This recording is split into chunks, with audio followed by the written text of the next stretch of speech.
تازہ از تکبیر او ایمان ہنوز.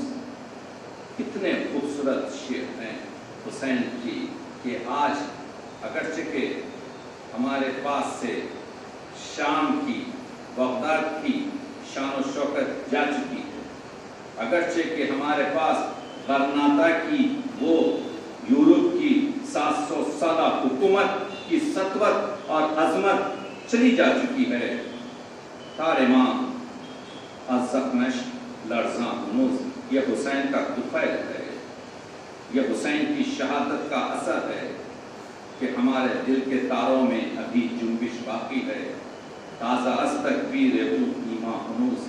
اور اسی کی حسین کی بدولت اگرچہ کہ ہماری حکومتیں بغداد سے ختم ہو چکی ہیں، اگرچہ کہ شام سے ختم ہو چکی ہیں، اگرچہ کہ غرناطہ سے ختم ہو چکی ہیں، شرق سے غرب تک اسلامی حکومت اب اگرچہ کہ دم توڑ رہی ہے، لیکن حسین کی وجہ سے ابھی ہمارے جسم میں، ہماری روح کے تار میں لرزانی ہے. تازہ از تکبیر او ایمان ہنوز. اور ہنوز آج تک ایمان کی تازگی اور تازگی تکبیر کی حسین کی وجہ سے زندہ. یہ ہے فلسفہ، یہ ہے اقوال کا نقطہ نظر، یہ ہے اقوال کی. مسئلہ یہ نہیں ہے صرف کہ فلسفہ حسین پر صرف گریہ کیا جائے. اقوال یہ درس دے رہے ہیں کہ شہادت حسین سے نفس کی پاکیزگی کی جائے، شہادت حسین سے عزم اور استقلال کو پوری طریقے سے قوت دی جائے، شہادت حسین سے آزادی اور حریت اور تمام اقدار انسانی کی تقویت کی جائے. فلسفہ حسین نے صرف خنجر کے تلے سجدہ اس وجہ سے نہیں کیا. یہ اور چیز ہے کہ ہم انسان ہیں، اور جب ہم جانتے ہیں کہ کسی نے ہماری خاطر اس طرح سے اپنی زندگی برباد کی ہے تو آنکھوں سے اشک ٹپک ہی جاتے ہیں، دل سوگوار ہو ہی جاتا ہے. غریب و سادہ و رنگی ہے داستان حق، نہایت اس کی حسین ابتدا ہے اسماعیل. وہی شعر جو میں نے کہا، سر ابراہیم و اسماعیل کو اللہ اللہ بائے بسم اللہ پدر مانیے ذبح عظیم آمد بسر. کہتے ہیں کہ یہ کیا فلسفہ ہے کہ باپ علی تو بائے بسم اللہ کا نقطہ ہے. حضرت علی نے کہا تھا نا کہ انا نقطہ تحت الباب، بسم اللہ کے لفظ بے کے نیچے جو نقطہ ہے وہ میں. اقوال اس طرف اشارہ کر رہے ہیں کہ عظمت اس خانوادہ دیکھو، اللہ اللہ بائے بسم اللہ پدر مانیے ذبح عظیم آمد پسر. اور پسر کیا ہوا؟ مانیے ذبح عظیم، کہ پرانی آیت ہے کہ ہم تمہاری قربانی کو ہم نے ذبح عظیم سے بدل دیا ہے.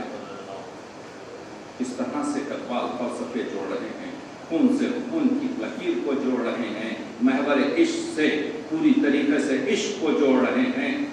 اور یہاں پر وہ یہ بتانا چاہتے ہیں کہ موسیٰ و فرعون و شبیر و یزید یہ حق و باطل کی جو ہے ستیزہ کار رہا ہے ازل سے تا امروز، چراغ مصطفی سے چراغ شرر بلندی. یہ تو دنیا کی ریت ہے. لیکن اقبال پلٹتے ہیں اور ہم کو تاکید کرتے ہیں کہ کربلا سے کیا حاصل کیا جائے. قافلہ حجاز میں ایک حسین ہی نے گرچہ ہے تابدار تھی گیسوئے دجلہ و فرات. زمانہ وہی ہے، کربلا ہر زمین پر ہو رہی ہے، لیکن ہمارے درمیان کوئی حسین نہیں. ریگ عراق منتظر کشت حجاز تشنکان، خون حسین باز دے کوفہ و شام پیش را. یعنی یہ کہہ رہے ہیں کہ اس وقت ضرورت ہے اسی فلسفے کی جس طرح مجھ کو شہید کربلا سے پیار ہے، حق تعالیٰ کو یتیموں کی دعا سے اقبال کے جذباتی اشعار ہیں حسین۔ رونے والا ہوں شہید کربلا کے غم میں اقبال کہہ رہے ہیں کہ میں رونے والا ہوں۔ اقبال کا شعر لیتے جائیں، رونے والا ہوں شہید کربلا کے غم میں کیا برے مقصد نہ دیں گے ساتھی کوثر مجھے، اولاد نواز رسول پر گریا۔ اس کی تاکید اس وجہ سے کہ ایک جذباتی چیز ہے۔ اے صبا اے پے کے دور افتادگان، اشک ماں بر خاک پاک رساں، اے صبا اے نسیم، یہ ہمارے جو اشک ہیں، یہ ہمارے جو آنسو ہیں، اس کو اس نینوا، اس کربلا کے، اس مجاہد کے، اس شہید کربلا کے جس اپنے